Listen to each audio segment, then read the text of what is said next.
नमस्कार, news for nation देख रहे हैं आप। आपके साथ मैं हूं राजनंदिनी। बाहुबली नेता आनंद मोहन को लेकर के हम आपको ये खबर बताने जा रहे हैं, जहां पर पूर्व रिहाई की याचिका को लेकर के आनंद मोहन के फैसले को कोर्ट के द्वारा सुरक्षित रख लिया गया है।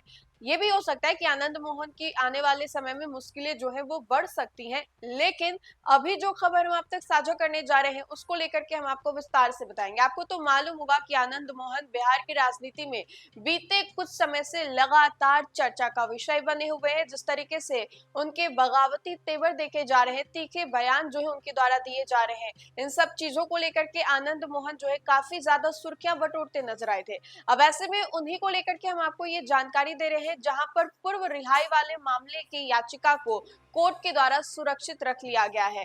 अब कौन सा वो मामला था, आइए हम आपको विस्तार से समझाने की कोशिश करते हैं और क्यों ऐसा हम लोग दावा कर रहे हैं कि आनंद मोहन की मुश्किलें बढ़ भी सकती हैं या फिर कम हो सकती है। सुप्रीम कोर्ट ने जो है इस याचिका पर अपना फैसला सुरक्षित रख लिया, जिसमें बिहार सरकार द्वारा पूर्व सांसद आनंद मोहन को समय से पहले रिहा किए जाने के निर्णय को चुनौती दी गई है। आनंद मोहन को वर्ष 1994 में गोपालगंज के तत्कालीन जिलाधिकारी जी कृष्णैया के हत्या के मामले में आजीवन कारावास की सजा सुनाई गई है। न्यायमूर्ति दीपांकर दत्ता और न्यायमूर्ति सी नागू की पीठ ने याचिकाकर्ता एवं दिवंगत अधिकारी की पत्नी उमा कृष्णैया, बिहार सरकार, आनंद मोहन तथा राज्य सजा माफी बोर्ड की ओर से पेश वकीलों की दलीलें सुनी। सुनवाई के दौरान पीठ ने सवाल उठाया कि ड्यूटी पर तैनात एक लोक सेवक की हत्या को जो है वो दुर्भतम मामले को क्यों नहीं माना गया। अब ऐसे में पीठ ने टिप्पणी की और कहा कि ऐसी टिप्पणियां जो है अपराधियों को यह संदेश देगी कि वे किसी लोक सेवक की हत्या करके भी बच निकलेंगे और अदालत इसे जो है वो मामला मानेगी नहीं। पीठ ने यह भी कहा है कि हम हैरान है कि इससे अधिक और क्या हो सकता था। इस मामले में निचली अदालत ने 5 अक्टूबर 2007 को आनंद मोहन को फांसी की सजा सुनाई। बाद में 10 दिसंबर 2008 को पटना उच्च न्यायालय ने इस सजा को बदल करके आजीवन कारावास कर दिया था। उच्च न्यायालय के इस फैसले को जुलाई 2012 में उच्चतम न्यायालय ने भी बरकरार रखा। अब ऐसे में याचिकाकर्ता की ओर से पेश वरिष्ठ अधिवक्ता सिद्धार्थ लूथरा ने दलील दी है कि आनंद मोहन को पहले पैरोल पर जो है वो रिहा किया गया था और राज्य सरकार को इस बारे में उच्चतम न्यायालय को निष्पक्षता के साथ जानकारी देनी चाहिए थी। उन्होंने ये भी कहा था कि क्या बिहार का ये दायित्व नहीं है कि वह अपने अदालत को बताए कि दोषी कितने समय तक पैरोल पर रह सकता है। उन्होंने ये भी कहा था कि मीडिया रिपोर्ट्स के अनुसार आनंद मोहन को 3 बार पैरोल दी गई थी।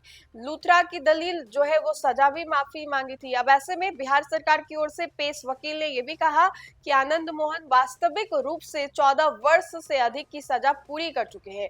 इस पीठ ने पूछा तो समय पूर्ण रिहाई पर विचार करते समय क्या सजा माफी बोर्ड को आनंद मोहन के खिलाफ लंबित मामले की जानकारी दी गई थी।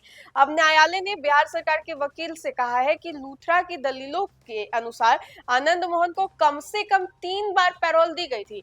पीठ ने पूछा राज्य सरकार हमें क्यों नहीं बता रही कि पैरोल किन किन तारीखों को दी गई। इस पर राज्य सरकार के वकील ने कहा कि यह पैरोल से संबंधित सभी विवरण अदालत के समक्ष प्रस्तुत करेंगे। अब आपको मालूम होगा कि इन सब चीजों को लेकर के खूब विवाद हुआ था। एक समय में ये मामला जो है काफी ज्यादा तूल पकड़ा हुआ था और ऐसे में मुजफ्फरपुर जिले में भीड़ में मारपीट करके हत्या कर दी गई थी। यह घटना उस वक्त की थी जब कृष्णैया की गाड़ी ने गैंगस्टर छोटन शुक्ला के अंतिम संस्कार के जुलूस को पार करने की कोशिश की थी। तत्कालीन विधायक आनंद मोहन इस जुलूस की अगुवाई कर रहे थे और उन पर आरोप था कि उन्होंने भीड़ को कृष्णैया की हत्या के लिए उकसाया था और आनंद मोहन को लेकर के उस वक्त बातें कही गई थी और इसीलिए आनंद मोहन को पहले जो है उम्र कैद, फांसी की सजा, फिर आजीवन कारावास और अब देखिए कि ये मामला जो है एक बार फिर से चर्चा में आया है। इसको लेकर के क्या कुछ जानकारी थी हमने आपको विस्तार से बताने और समझाने की कोशिश की। फिलहाल के लिए इस खबर में इतना ही। खबरों का सिलसिला लगातार जारी रहेगा, तब तक के लिए बहुत बहुत शुक्रिया।